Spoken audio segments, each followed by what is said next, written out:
किसी ने बड़े कमाल की बात कही है कि अगर आपको दुखी रहना है तो सब में कमी खोजो और अगर आपको प्रसन्न रहना है तो सब में गुण खोजो। नमस्ते दोस्तों, मैं हूं आरजे कार्तिक। एक छोटी सी कहानी सुनाता हूं एक जुआरी की। उसको जुआ खेलने की इतनी आदत पड़ चुकी थी कि वो छूट ही नहीं रही थी। घर वालों को लगा शादी करा देंगे तो शायद आदत छूट जाएगी। उसकी शादी करा दी। उसकी पत्नी उसे बहुत समझाती थी कि सबसे दूर रहिए, सट्टेबाजी ठीक नहीं है, सब कुछ बिक जाएगा एक दिन, देखना आप। लेकिन उसे फर्क नहीं पड़ता था और धीरे धीरे पत्नी की बात वाकई में सच होती जा रही थी। सामान बिकता चला जा रहा था, सब कुछ खत्म होता चला जा रहा था, लेकिन उसकी आदत नहीं छूट रही थी। एक दिन ऐसा आया कि उसके घर में सिर्फ 100 रुपए बचे, आखिरी नोट। बीवी को जाकर कहने लगा कि 100 रुपए दे दो, एक बार और जाता हूं। तो बीवी ने कहा कि ये तो छोड़ दो, अब कुछ भी नहीं बचा है। तो उस व्यक्ति ने कहा कि अगर ये मैं छोड़ भी दूंगा तब भी खर्च हो जाएगा, ये नोट बचने वाला नहीं है, एक बार आखिरी बार जाकर के किस्मत आजमाना चाहता हूं। बीवी ने सोचा है तो पगला चुके हैं पूरी तरीके से, सब कुछ बर्बाद कर चुके हैं, घर में बचा है 100 रुपए का नोट, इसको रख के भी क्या करेंगे, सही कह रहे हैं, ये तो वैसे ही खर्च हो जाएगा। बीवी ने नोट थमा दिया कि जाओ देख लो एक बार और। पहुंच गया पति एक बार फिर से सट्टा लगाने के लिए, जुआ खेलने के लिए। 100 रुपए का नोट रखा, लॉटरी शुरू हुई। कमाल ये हुआ कि जीत गया बाजी और 100 के बन गए 1000। अगली वाली में फिर उसने लगा दिया 1000, वो बन गए 10,000।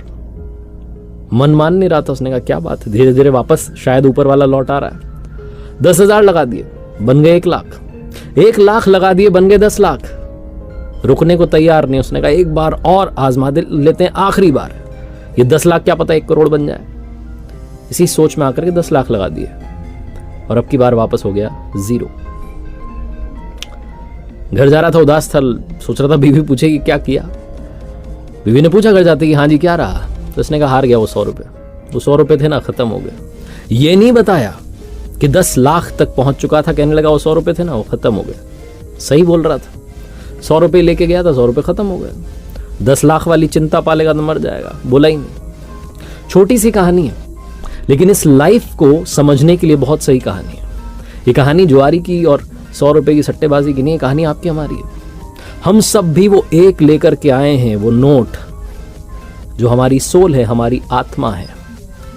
और जब जाएंगे तो ऐसा मत काम कीजिए कि वो भी ना बचे। जो लाए थे उसे भी खोकर के यहीं चल दें, क्योंकि बाकी सब तो यहीं छूट जाएगा, बाकी सब तो यहीं रह जाएगा। बताने के लिए वो एक तो रहना चाहिए, वो आत्मा तो रहनी चाहिए, वो जीवित रहनी चाहिए, जिंदा रहनी चाहिए, शुद्ध रहनी चाहिए। और उसकी शुद्धि के लिए बहुत सारे तरीके हैं।